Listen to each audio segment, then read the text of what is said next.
Agora de São Paulo, vamos voltar para Brasília. Integrantes do governo se reuniram com o presidente Lula e com líderes da Câmara para discutir justamente as pautas econômicas. O André Anelli tem mais informações. O presidente Lula apresentou aos representantes de 18 partidos aqui no Palácio do Planalto as prioridades do governo em relação a medidas econômicas que ainda precisam ser votadas pelos deputados. Um dos destaques é o projeto de lei da subvenção, que muda a tributação de grandes empresas beneficiadas com incentivos fiscais nos estados pelo ICMS. A expectativa é arrecadar 70 bilhões de reais com essa medida. O ministro das Relações Institucionais, Alexandre Padilha, disse acreditar que os deputados vão entregar ao governo a aprovação dessa e de outras medidas econômicas, pelo que chamou de frente ampla do Executivo no Congresso, principalmente com a participação do Republicanos e do Progressistas, o PP. Sendo uma saudação especial ao líder do Republicanos, ao líder do PP, que são duas bancadas que ingressam definitivamente como bancadas federais nessa frente ampla da base na Câmara dos Deputados. Essa foi a primeira reunião do chamado Conselho Político de Coalizão desde que PP e Republicanos se aproximaram do governo. Os dois partidos foram beneficiados com as nomeações de André Fufuca para o Ministério do Esporte, representando o PP, e Silvio Costa Filho nos portos e aeroportos, representando Republicanos. A nomeação de Carlos Antônio Fernandes para a Caixa Econômica Federal na semana passada acabou fortalecendo ainda mais esse laço do Centrão com o governo, já que o substituto de Maria Rita Serrano no Banco Público foi indicado pelo presidente da Câmara, Arthur Lira. O ministro das Relações Institucionais disse que, na reunião com as lideranças na Câmara, o presidente Lula enfatizou esse crescimento do espaço dos partidos de centro no governo como forma de garantir apoio às medidas econômicas em votação. Mesmo assim, Padilha disse que a questão fiscal não foi a pauta principal da reunião com as lideranças. Não foi discutido meta fiscal, o que foi discutido é que antes de qualquer discussão sobre meta fiscal, o plano do déficit zero, ele está calcado na aprovação das medidas de arrecadação, de justiça tributária que consolida esse equilíbrio macroeconômico.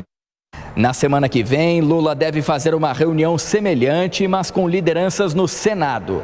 O presidente deve voltar a apontar o crescimento do espaço dos partidos de centro no governo como forma de garantir as votações de medidas econômicas. No Senado, uma das prioridades é a reforma tributária.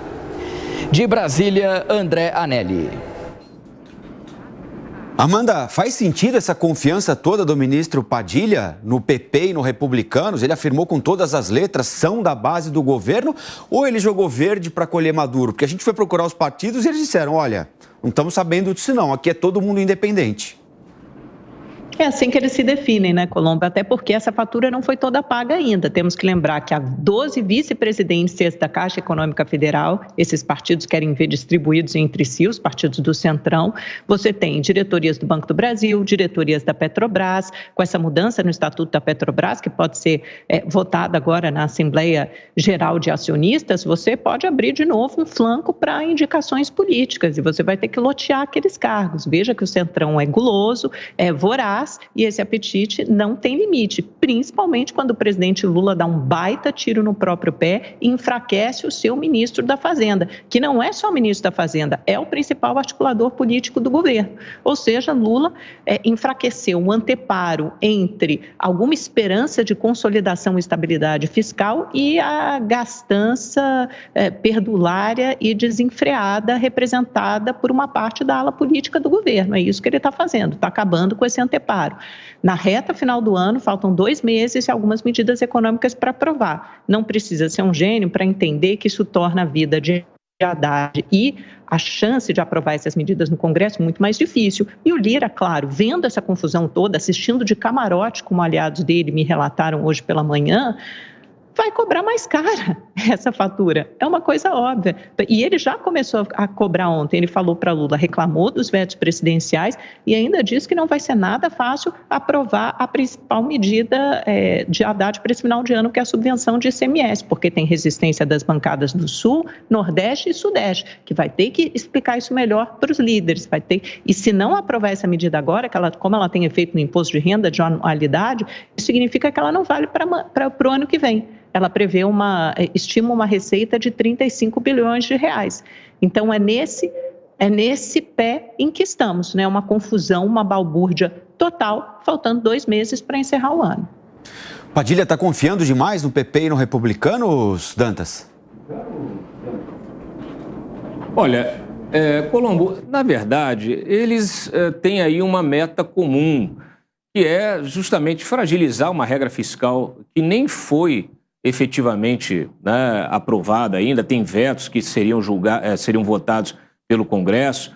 É uma regra fiscal que já nasce morta, né, morta, e um Congresso que quer estar de olho no ano que vem, que é um ano eleitoral, que está de olho em quê? Emendas bilionárias para gastar ao seu bel prazer.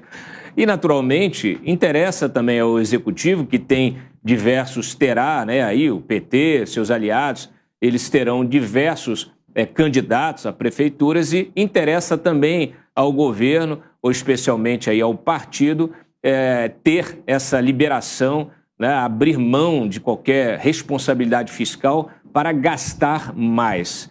No final das contas, estão todos se dando a mão, fingindo aí uma disputa, uma briga, mas com um objetivo só, que é gastar, gastar, gastar, sem qualquer tipo de compromisso com essa responsabilidade, que é fundamental para quê? Para o equilíbrio das contas, né?